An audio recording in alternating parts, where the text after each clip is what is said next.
सुनपुर नामक एक गांव था जहां दो भाई रहते थे। दोनों एक दूसरे से बहुत प्रेम करते थे, इतना कि वे एक पल के लिए भी एक दूसरे के बिना नहीं रह सकते थे। यदि देखा जाए तो इस दुनिया में उनका कोई अपना नहीं था। बड़ा भाई दिन भर कठोर परिश्रम करता, मजदूरी करता और संध्या के समय थक कर घर लौटता था। इस प्रकार वह केवल घर ही नहीं संभाल रहा था, बल्कि अपने छोटे भाई की शिक्षा का भी पूरा ध्यान रख रहा था।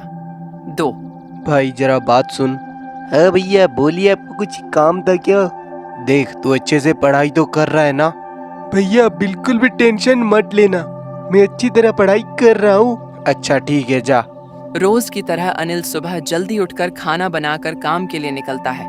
पर जब वो रास्ते से गुजर रहा था तभी उसकी नजर एक सेकंड हैंड ऑटो पर पड़ती है और वो मन ही मन सोचने लगता है, काश मेरे पास भी एक ऐसा ही ऑटो होता तो मुझे रोज रोज ये काम नहीं करना पड़ता। और वैसे भी हमारे गांव में और कोई ऑटो भी तो नहीं है, क्या करूँ कुछ समझ नहीं आ रहा। इतना कहकर अनिल उस सेकंड हैंड डीलर के अंडर चला जाता है और वहां उसे सेकंड हैंड डीलर का मालिक दिखाई देता है और उसे अनिल पूछने लगता है, भाई साहब ये ऑटो कितने का है? और रोज मैं यहीं से आना जाना करता हूँ, पर मुझे तो ये डीलर कभी दिखा नहीं। आज मैंने इस दुकान को ओपनिंग किया है जी। बाकी बात रही इस ऑटो की, तो ये आज ही डीलर पे आया है जी। बिल्कुल लेटेस्ट मॉडल है, बस 8 महीना पुराना है। जिसने इसको खरीदा उसको सरकारी नौकरी मिल गई जी, इसलिए उसने इसको बेच दिया। बाकी आपको लेना है तो बस 2 लाख रुपया लगेंगे, और चाहो तो थोड़ा बहुत कम ऊपर हो सकता है। 2 लाख रुपए सुनकर अनिल एक पल के लिए चौंक जाता है। फिर मन ही मन वो कुछ सोचने लगता है, अरे इतने पैसे मैं कहाँ से लाऊंगा? मेरे पास तो सिर्फ 50,000 है और 1 लाख रुपए तो मैंने अपने भाई के अकाउंट पे रखा है उसके पढ़ाई के लिए। मुझे घर जाकर इस बारे में अमित से बात करनी होगी। बड़े भैया ये तो बहुत ज्यादा है, थोड़ा तो कम बताइए। देख भाई, मुझे बातों का खिचड़ी बनाना नहीं आता, मैं आपको 1,80,000 में दे पाऊंगा जी। बहुत देर तक दोनों बातचीत करते और आगे चल के दुकानदार 1,50,000 में मन जाता है। ये सुनने के बाद अनिल खुशी खुशी अपने घर के लिए रवाना हो जाता है। घर पहुंचते पहुंचते अंधेरा हो जाता है। अनिल घर पहुंचने के बाद सीधा अपने भाई के पास जाता है। अमित कुछ बात करनी है, इधर आ। हाँ भैया बोलिए। वैसे आज आपको आने में इतनी देर क्यों हो गई? रोज तो आप टाइम पर आ जाते हो। मैं आज काम पर नहीं गया, मैंने आज एक ऑटो देखा और मेरा बहुत मन है कि मैं भी एक ऑटो चलाऊं। कब तक मैं इस दिहाड़ी का काम करता रहूंगा? बस मुझे तेरे से 1 लाख रुपए चाहिए जो मैंने तेरे लिए जमा किया था। क्या तू मुझे तुम्हारे 1 लाख रुपए दे सकता है? कैसी बात कर रही हो भैया, वो आप ही के तो पैसे हैं, मुझे मांगने की क्या जरूरत है? नहीं भाई, वो बेशक मेरे पैसे हो सकते हैं, पर वो मैंने तुम्हारे लिए जमा किए थे। तू चिंता मत कर, बहुत जल्द तेरे 1 लाख रुपए तेरे अकाउंट में डल जाएंगे। ठीक है भैया, जैसा आपको ठीक लगे। अब कल जाकर ऑटो ले आना, मेरा भी बहुत मन है ऑटो में सवारी करने का, क्योंकि आज तक मैं कभी ऑटो में बैठा ही तो नहीं हूँ। कल तू स्कूल छुट्टी होने के बाद गेट पर मेरा इंतजार करना, मैं तुझे लेने आऊंगा। सुबह होते ही अमित स्कूल के लिए निकल जाता है और उसी के साथ साथ अनिल भी बैंक के लिए निकल जाता है और बैंक से पैसे निकालकर सीधा सेकंड हैंड डीलर पे पहुंच जाता है। ये लीजिए आपके 1.5 लाख रुपए। शुक्रिया जी भाई जी, हमारे दुकान से गाड़ी लेने के लिए। ये लीजिए आपका ऑटो का चाबी, आज से ये आपका हुआ। बाकी भैया जी इस पे 1 साल का वारंटी है, तो कोई भी दिक्कत हो तो मुझको कॉल मत करना।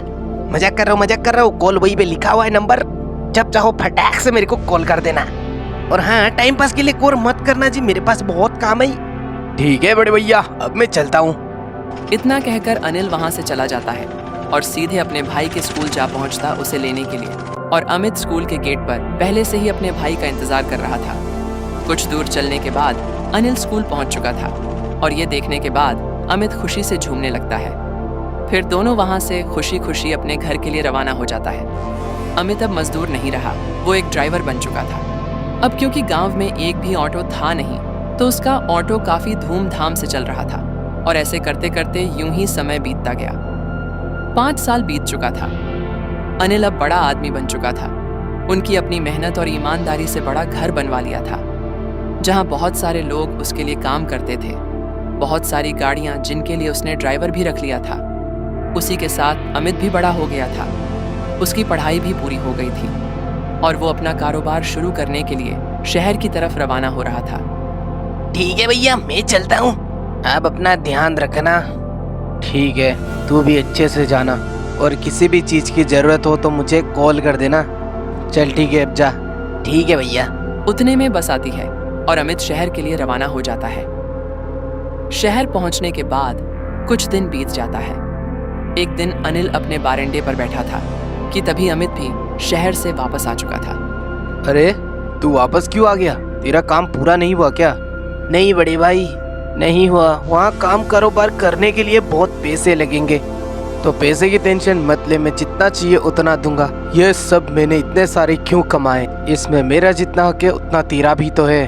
उसके लिए तो हमें अपना सब कुछ बेचना पड़ेगा, तब जाकर कुछ हो सकता है। कोई बात नहीं, मैं अपना सब कुछ बेचने के लिए तैयार हूँ। तेरा कारोबार अभी शुरू करना ज्यादा जरूरी है।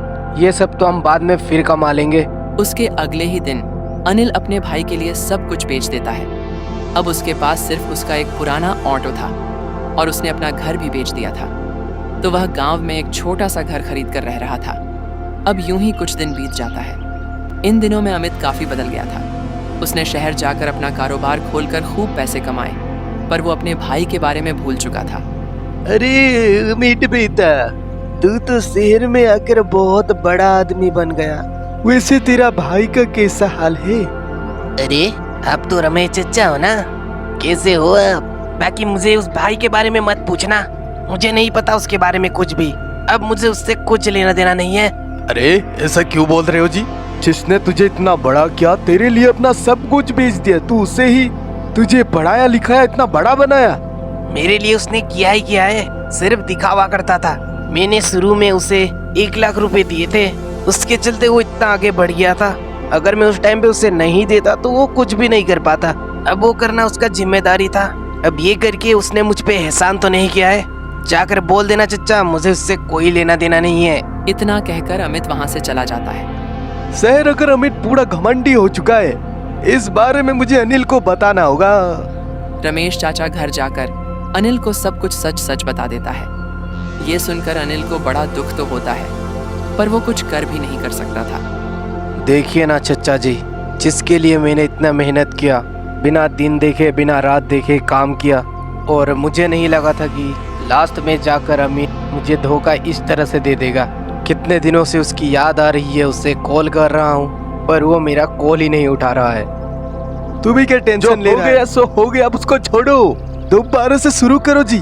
उसे पैसों का घमंड आ गया है जो एक ना एक दिन तो टूट ही जाएगा, तो तुम चिंता मत करना समझे? हाँ चाचा जी, अपने बड़े भाई को नहीं समझ पाया। कोई बात नहीं, मैं हार नहीं मानने वाला हूँ। मैं फिर से शून्य से शुरुआत करके दोबारा से वही मुकाम हासिल करके दिखाऊंगा। फिर अनिल रुकता नहीं, वो दोबारा से अपना ऑटो चलाना शुरू कर देता है। ऐसा करते करते दिन बीत गया। 4 साल बीत चुके थे। अनिल पहले जैसा तो नहीं, पर उसने अपनी घर की हालत सुधार ली थी।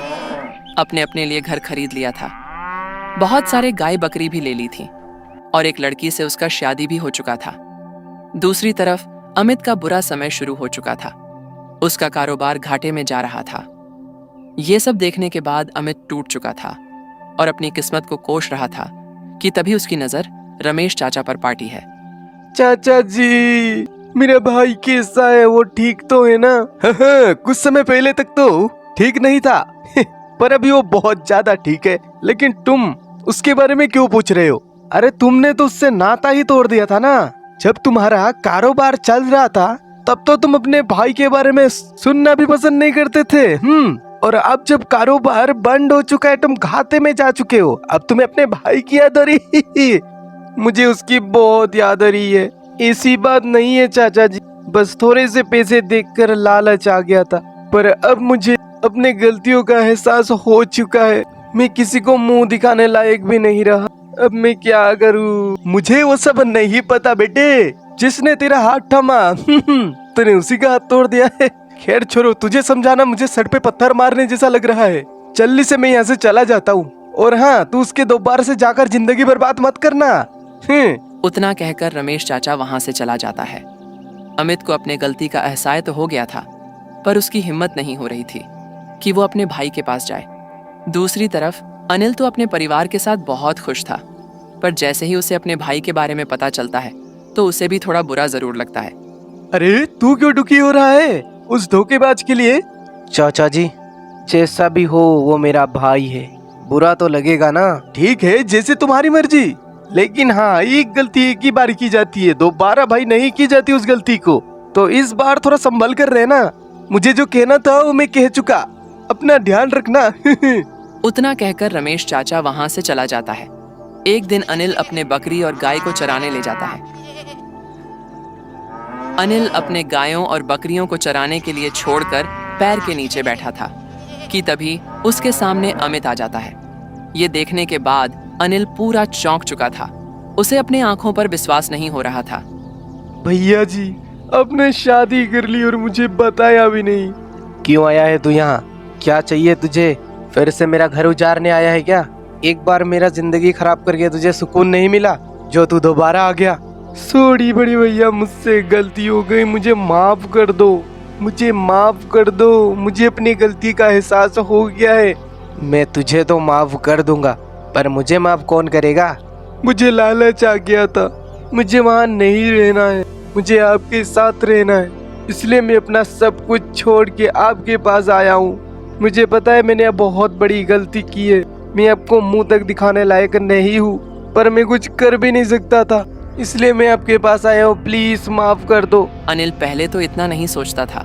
अमित जो भी कहता था वो खुशी खुशी मान लेता था, पर इस बार वो सोचने लगता है और बहुत देर सोचने के बाद। ठीक है, पर मेरी एक शर्त है जो तुझे माननी ही होगी, वरना तुझे यहाँ से हमेशा हमेशा के लिए जाना होगा।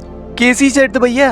अब जो बोलोगे वो मैं करने को तैयार हूँ। ठीक है, मुझे पता है तूने आज तक खेत में कदम भी नहीं रखा है, ना ही मैंने तुझे रखने दिया, और तुझे ये भी नहीं पता कि हमारे पास जमीन कितनी है, इसलिए तू कल से मेरे पास जितनी भी बकरियां हैं, गायें हैं, भैंसें हैं, उसे तू चढ़ाने ले जाएगा, वो भी पूरे 1 साल तक। अगर तू ये कर लेता है तो मैं तुझे अपनी आधी बकरियां, आधे खेत, आधे जमीन दे दूंगा। अमित इस बारे में कुछ देर सोचता है। ठीक है भैया, अगर यही मेरी गलती की सजा है तो मुझे मंजूर है, कल से ही मैं बकरी चराना शुरू कर दूंगा। कल से नहीं, तुझे आज और अभी से ही ये काम शुरू करना होगा। इतना कहकर दोनों अपने घर चले जाते हैं।